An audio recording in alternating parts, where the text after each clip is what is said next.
1. Get a hair and recolor permission. 2. Export the texture. Export the mesh. 3. Pick a piece. Edit mode. Click this. Isolate half. Separate it. Rinse and repeat. Select their hair image. Pin it. Move the UVs somewhere else. Export UVs. 4. Have your texture map, hair, and UVs laid up. Copy the hair where the UV used to be. Change its color. Move it to the UVs. Rinse and repeat.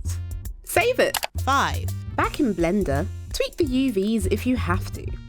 Join the meshes back together. Save it. Import the updated mesh. Add the texture. Done! How punk rocker. Split dye anyone?